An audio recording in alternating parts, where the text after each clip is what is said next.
Gracias, asambleísta. Tiene la palabra asambleísta Liliana Guzmán.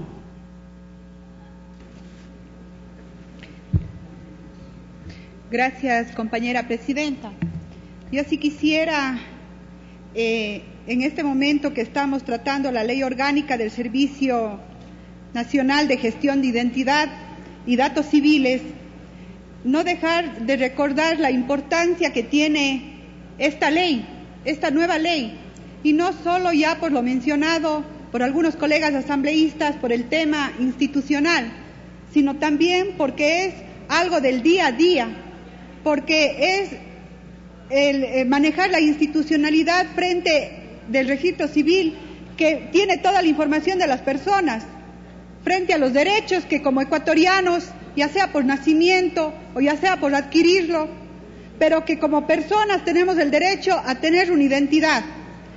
Recordar y decir que es tan importante este proyecto de ley que, si bien es cierto, ingresó a la Asamblea Nacional en el periodo anterior como un proyecto de reforma, pero que es facultad del legislador, pero que es facultad del Pleno de esta Asamblea Nacional modificarla, ampliarla, eliminarlo, cambiar de categoría de ley. Por ello, yo quisiera desvirtuar algunas voces que ya se han dicho en el sentido de que este era un proyecto de ley y que hoy salen con una ley nueva. No, es potestad de la Asamblea, eso es legislar, precisamente mejorar lo que se presente, ya sea una iniciativa legislativa o sea una iniciativa ciudadana. Este proyecto de ley viene a dar la institucionalidad más profunda, más moderna, a aquel registro civil que ya tiene 115 años de vida institucional. Un registro civil que nace el 29 de octubre de 1900 y que recién en 1976, hace casi 40 años, ha contado con una ley caduca, una ley que no es aplicable en la práctica, pero que sin embargo, a pesar de eso, ha venido funcionando por 40 años. Ha sido este gobierno, el gobierno de Rafael Correa y de la Revolución Ciudadana, que en el 2008 declaró en emergencia la institución. Declaró en emergencia, ¿para qué? Para intervenir en 3 ejes fundamentales. El uno, en capacitación y renovación del talento humano. El otro, en modernización de la infraestructura civil y tecnología. Y un tercero, la suscripción de convenios interinstitucionales para mejorar el servicio. ¿Por qué hago énfasis en esto? Porque sí quisiera que no olvidemos lo que ha sido el registro civil antes de este gobierno. Que no dejemos de olvidar esas largas filas. No olvidemos a los tramitadores. No olvidemos esos hechos de corrupción que se daban.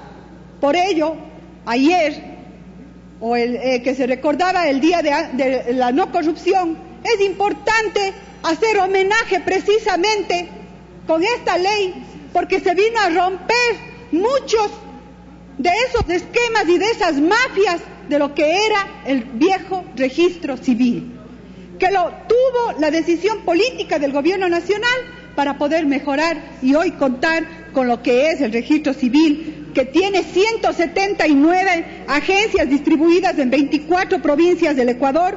Estas agencias cuentan con una infraestructura física moderna, con tecnología de punta y, por supuesto, brindando todos los días, servicios a los ecuatorianas y ecuatorianos.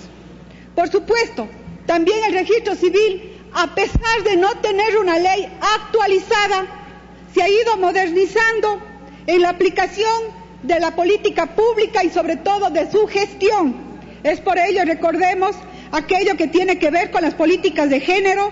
Se ha institucionalizado el servicio de registro de uniones de hecho entre parejas heterosexuales y también uniones de hechos en parejas del mismo sexo. Hoy 406 parejas heterosexuales y 28 parejas del mismo sexo están legalizados ya sus uniones de hecho y reconocidas como debe ser frente a un derecho.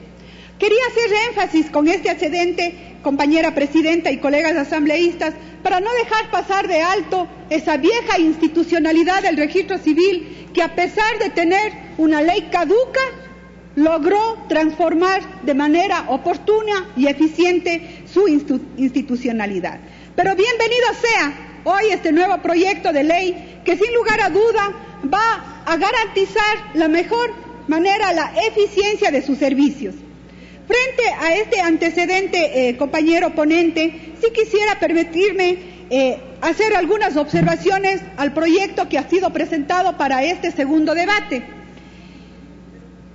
Dentro del título tercero, referente a los hechos y actos relativos al estado civil de las personas, lo que tiene que ver sobre el nacimiento, es importante que incluyamos y que se incorpore después del artículo 27 en este capítulo de la inscripción un artículo que tenga como título el número único de identificación.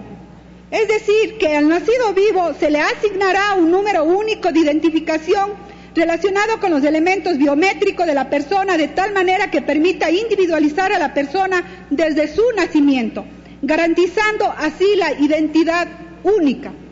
Con la incorporación de este artículo vamos a permitir ejercer un derecho que tenemos todas las personas al momento de nacer, el tener el derecho a la identidad.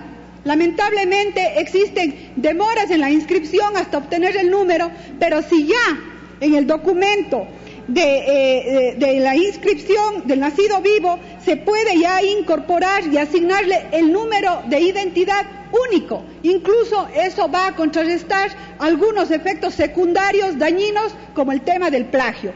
He presentado por escrito de manera textual la pertinencia de este artículo a la espera de que pueda ser acogido, señor presidente y ponente. Igualmente, el artículo 29, que tiene relación con el plazo para la inscripción del nacimiento. El artículo 29, que trata sobre el plazo tal como se encuentra redactado, no determina el momento de la inscripción, determina que al momento de la inscripción el quien escribe, si no tiene nombre, le ponga el nombre. Eso es ilógico. O sea, si nace en una institución hospitalaria, sea pública o sea privada, la persona que llena el documento le tiene que dar el nombre. No está bien redactado, por lo tanto se ha planteado una nueva redacción en la que los nacidos vivos en los hospitales, los centros de salud públicos y privados serán inscritos obligatoriamente con sustento al informe estadístico del nacido vivo. Se preguntará a los padres si tienen un nombre, se les pondrá, y si no tienen un nombre, se les pondrá recién nacido, y se da un plazo de 90 días para que se pueda cambiar el nombre o ponerle un nombre. Eso es mejorar la redacción particularmente de este artículo, compañero asambleísta. Igual plantear algo que ya lo comentó la compañera asambleísta Linda Machuca, en el sentido de que los artículos 95, 96, 97 y 98, que tienen relación con la categorización del documento nacional de identidad, se eliminen. Pues hoy que estamos mismo en el Día Internacional de los Derechos Humanos, al dejar planteado estos artículos dando una categoría de DNI, el Documento Nacional de Identidad, categoría A, categoría B, categoría C, es netamente violatorio a los derechos humanos, más aún cuando nosotros hemos reconocido en la Constitución el derecho a la movilidad humana. Por lo tanto, bajo esos argumentos, planteo que se eliminen estos artículos y que la actual denominada cédula, y que si se aprueba esta ley se llamará Documento Nacional de Identidad, más conocido como DNI, no conste la categorización de las cédulas. Gracias, presidenta. Y para concluir, sumarme a algunos aportes que ya los han hecho los compañeros respecto al artículo 99, que tiene relación con el contenido del documento nacional de identidad, es decir, con el contenido de la información que va a estar en la cédula. Ya deberíamos de aprobarse este proyecto de ley, deberíamos empezar a acostumbrarnos que vamos a tener un documento nacional de identidad y por lo tanto la información que conste en este DNI debe ser clara, precisa y que me permita, como persona que estoy facultada por los derechos, poder ocupar ese documento en el día a día del quehacer ciudadano. Es importante que se reconsidere el hecho de que se incluya el estado civil dentro del documento nacional de identidad, ya que en el informe se elimina. He planteado por escrito, señor presidente, que se vuelva a incluir en el DNI, que se incorpore el estado civil, asimismo el nombre del cónyuge. Eso es importante para efectos contractuales, para las relaciones civiles entre privados sobre todo, y más aún en el tema del estado civil, cuando sabemos que la lucha de varios grupos en las cuales se reconoció a la unión de hecho como un estado civil era precisamente para su identidad, y si lo eliminamos del documento nacional de identidad va a ser en vano esa lucha que han tenido estos grupos y estos sectores. Igualmente, plantear la necesidad que también en el DNI conste el tipo de sangre y la voluntad de donación de órganos. Esto es importantísimo para el efecto que pueda causar la voluntad mía de ser donante o de no ser donante. Pues recordemos que la actuación en estos casos debe ser rápida, debe ser eficaz a la hora de salvar vidas. Eso depende de minutos, las transfusiones de sangre igual. Y por lo tanto es necesario que en mi documento de identidad conste si soy donante o no y conste si el tipo de sangre para que se cumpla con su objetivo sobre mi voluntad, que es precisamente el de salvar vidas. Gracias, presidenta.